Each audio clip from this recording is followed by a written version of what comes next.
This week, I wanted to do an exercise in, basically it's kind of a jazz triplet, but it also incorporates independent exercises. And what I mean by that is keeping the 1 and a 2 and a 3 and a 4, and that's basically what we want to do on the ride cymbal all the way through this whole exercise. There's actually 6 exercises. You'll find that they're all pretty much the same when you go through them. The difference is when you start. So the first alternating exercise is alternating single eighths on the snare and the kick. All of these exercises basically incorporate the snare and the kick drum and a pattern of a jazz ride all the way through. So you'll notice that all the way through it's 1, 2, and a 3, 4, and a 1, 2, and a 3, 4, and a. When you get into pattern number 3, all the way down to 6, they're all pretty much the same, except they all start in different places, which may kind of mess your brain up a little bit. But once you get into the pattern, you'll start to feel a 1, 2, and a 3, 4, and a. The real tricky thing about this is when you get past number 2, which is basically a 1 and a 2 and a 3 and a 4 and a, you'll find that in triplets, it's kind of 1 and a 2 and a 3 and a 4 and a. So you got this sway back and forth with triplets. Once you get into number 3, you're not going to be swinging back and forth because you're going to be going 1 and 2 and it's going to feel like doubles.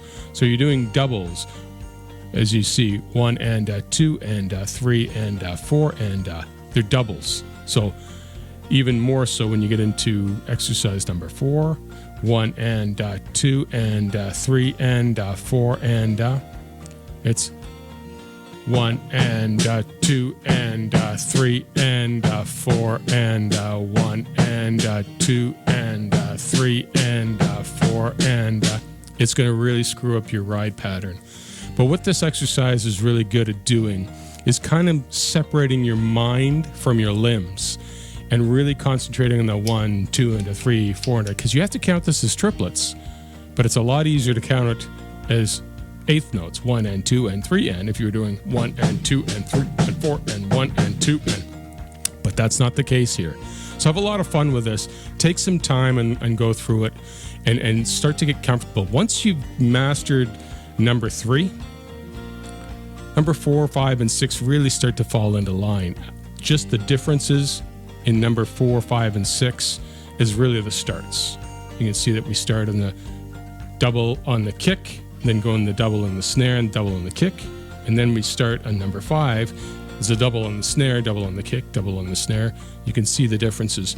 And then number 6 is basically the opposite of number 3, where we kind of start on the snare, but here we start on the single bass. Single snare here, single bass here. Go through these, have fun.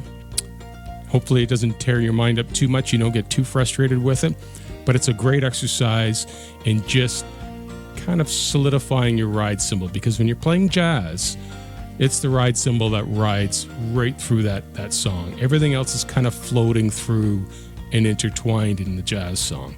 This here is kind of the concept of that, but we're really kind of solidifying a double. 1 and 2 and 3 and, but we're doing it like this: 1 and 2 and 3 and 4 and 1 and 2 and.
thanks for visiting the channel. If you haven't so far, please subscribe. And if you like, give me the thumbs up. And I'm sure we'll see you soon. Have a great day. Keep on drumming.